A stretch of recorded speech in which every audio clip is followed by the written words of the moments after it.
Comment augmenter la performance de votre site internet grâce à Google Analytics? Alors ça va faire en fait quelques temps maintenant que je fais des vidéos tous les dimanches. D'ailleurs ça s'appelle les dimanches analytiques pour vous présenter les meilleurs trucs et astuces pour améliorer vos connaissances sur l'outil.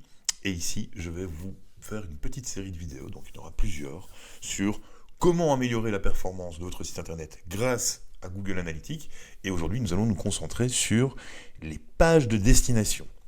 Alors, les pages de destination, ce sont les pages que les internautes vont visiter en premier lorsqu'ils font un clic sur une source de trafic. Donc, généralement, quand on analyse la performance d'un site internet à travers Google Analytics, on va rapidement aller dans l'onglet Acquisition, tout le trafic, on va regarder généralement les canaux et on va avoir une vue d'ensemble par canaux des différentes performances que l'on peut avoir. Alors ici, on va avoir les principaux canaux que l'on retrouve dans les comptes Google Analytics. Donc ici, l'organique, le direct, le social, le référal, le paid search, donc tout ce qui est Google Ads dans le moteur de recherche, les affiliés et display et Other. Donc, c'est très bien d'avoir une vue d'ensemble comme ceci. Alors on peut déjà regarder un petit peu les différentes métriques que nous donnent les rapports traditionnels de Google Analytics. C'est une première chose. Mais si nous voulons aller dans le détail et vraiment améliorer la performance du site, il est vraiment très intéressant et il est vraiment essentiel de se concentrer sur les pages de destination. Alors les pages de destination, il faut bien faire la différence entre les dimensions secondaires qui disent ceci est une page et ceci est une page de destination. Donc on va faire un petit filtre pour isoler l'organique par exemple. Voilà. Et en dimension secondaire, nous allons mettre les pages de destination. Alors bien faire la différence entre page de destination et page tout court. J'ai justement une question qui allait dans ce sens cette semaine. Une personne qui me posait une question par rapport à la vidéo précédente sur les UTM que j'avais réalisé. Il y avait une petite confusion justement entre page de destination et les pages. Et donc justement, c'est une un très bon point à analyser. Donc une page de destination, c'est vraiment quand je clique sur un lien Google Ads par exemple, ou quand je clique sur un résultat dans le moteur de recherche, eh bien c'est la page sur laquelle l'internaute va arriver. Les pages, c'est tout simplement toutes les pages lors d'une session que les internautes ont visitées. Donc il faut bien faire la différence entre les deux. Et si nous voulons améliorer la performance d'un site internet, améliorer le retour sur investissement, par exemple des campagnes AdWords, le retour sur investissement du référencement naturel bien entendu, eh bien il faut se concentrer sur les pages de destination. Donc en dimension secondaire, nous allons mettre les pages de destination. Voilà, donc on a bien isolé tout l'organique dans la première colonne, donc tout ce qui est référencement naturel ici. Et ici, nous avons toutes les pages qui sont les plus visitées en termes de référencement naturel. Donc forcément, nous avons en premier lieu la home page, et après nous avons toutes des différentes pages qui sont visitées par les internautes. Donc, pour commencer à optimiser, ce qui est intéressant en fait, c'est de se concentrer sur les métriques auxquelles nous avons accès. Et nous allons pouvoir voir, par exemple, ici, nous avons tout ce qui est taux de conversion. Alors, on va voir aussi que c'est intéressant toujours de rajouter un peu plus de pages. Et le taux de conversion, donc forcément, c'est la performance du taux de conversion de commerce électronique dans ce cas-ci, car je suis toujours dans le compte Google Merchandise Store, auquel on peut analyser l'ensemble de la performance.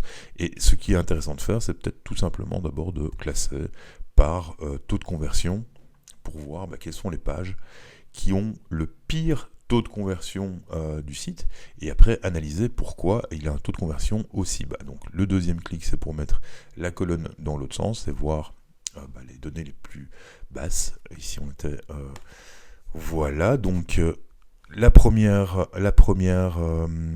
page, on ne va pas le prendre en considération parce que c'est un autre set, donc on ne sait pas la déterminer. On va prendre par exemple, voilà, Google Redesign Accessoires Android Cardboard Sculpture. Ok, cette page-là, elle n'a pas eu beaucoup de visites. On peut voir 14 utilisateurs, 5 nouveaux utilisateurs uniquement, 17 sessions. Un taux de rebond quand même relativement élevé, donc ça c'est déjà un premier indicateur d'une mauvaise performance, et on peut voir que derrière, les gens ils vont pas faire énormément de sessions non plus. Le temps de session est respectable avec 0,59, mais un taux de conversion de 0. Bon, c'est pas l'exemple le plus révélateur, étant donné qu'il n'y a eu que 14 sessions. Par contre ici, 148 sessions, on est toujours à 0 de taux de conversion, donc ça c'est une façon de faire, si en analysant le taux de conversion. Alors qu'est-ce que l'on pourrait mettre par exemple comme éléments, les éléments qui peuvent apporter une contre-performance aux pages de destination, c'est par exemple la lenteur de la page. Forcément, si la personne elle clique et puis les éléments se chargent véritablement lentement, c'est une expérience utilisateur qui n'est pas positive. Et donc forcément, ça va pas inciter les internautes à rester sur le site.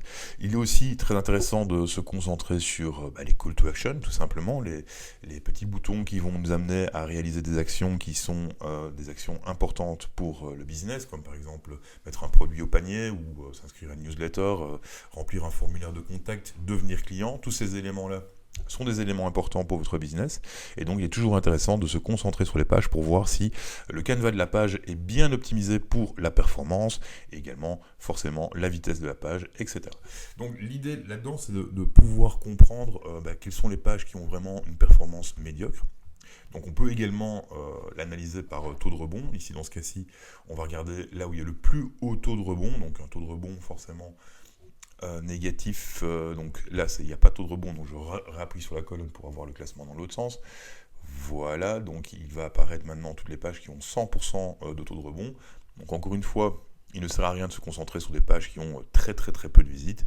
Donc on va descendre, on peut, ou tout simplement on peut faire un filtre, plutôt que de scroller incroyablement. On va se concentrer sur par exemple les personnes qui ont un taux de rebond, voilà, supérieur à 80, ok, et qui ont fait, qu'il y a eu au moins, on va dire, voilà, session, au moins 100 sessions. Voilà. Comme ça, là, on va se concentrer tout de suite sur des pages qui génèrent du trafic, qui ont un taux de rebond vraiment très élevé, et donc on va pouvoir certainement améliorer ça. Par exemple, la première page que l'on trouve ici, elle a fait 608 utilisateurs uniques, 617 sessions, taux de rebond de 95,95%, ce qui est juste énorme, temps de session 8 secondes. Donc vous pouvez toujours aller voir la page directement depuis le compte analytique en cliquant sur le petit bouton ici.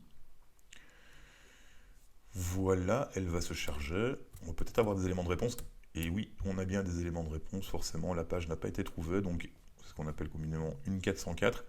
Alors ça, c'est vraiment un travail à faire de fond, c'est-à-dire nettoyer vos pages qui sont les moins performantes. Forcément, ça vous fera gagner en performance, parce que forcément, ça c'est une expérience utilisateur très négative, d'arriver sur une page qui n'y a rien dessus. Alors vous pouvez bien sûr faire des redirections vers d'autres pages, vous pouvez bien sûr faire des pages 404 vraiment bien stylées pour pouvoir tout simplement envoyer les gens vers d'autres éléments de votre site web. Par exemple ici, c'est pas optimisé à ce niveau-là.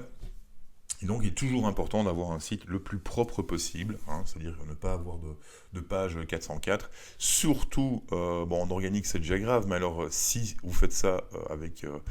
on va le faire ici avec du PaySearch. Là, clairement, vous perdez de l'argent. C'est-à-dire que vous mettez de l'argent dans le système et ça peut arriver sur des pages qui sont vraiment plus accessibles, etc. Donc, c'est pour ça qu'il est toujours très important d'analyser de manière constante les pages de destination des différents sources de trafic que vous générez avec votre marketing, avec vos campagnes d'acquisition de trafic, vos campagnes d'email, vos campagnes sur les réseaux sociaux. Tout ça doit toujours être pensé pour la conversion, toujours être pensé pour pouvoir donner une expérience utilisateur extraordinaire. N'oubliez pas que forcément, plus la personne va avoir une bonne expérience sur votre site, plus elle va être à même de revenir régulièrement sur le site pour pouvoir faire des achats, pour pouvoir faire des prises de contact, etc. Donc voilà. Je vous conseille donc vivement d'analyser finement toutes les pages de destination de toutes vos sources afin de rendre votre site le plus performant possible. Donc c'était la première vidéo sur comment améliorer la performance de votre site web grâce à Google Analytics. Il va y en avoir d'autres qui vont suivre. J'étais ravi de faire cette vidéo, mais bien sûr, comme je le dis à chaque fois, si vous avez des questions, si vous avez des petits problèmes, on contacte régulièrement en message privé pour me demander des petits tricks, des petits tips sur vos problèmes à vous. N'hésitez surtout pas à me contacter, je suis là pour ça. Je suis vraiment ravi de faire ce genre de vidéo et de partager ma passion pour Google Analytics. C'était un plaisir, encore une fois, de faire cette vidéo. Je vous souhaite un excellent dimanche analytique et on se dit à très bientôt. C'était Georges.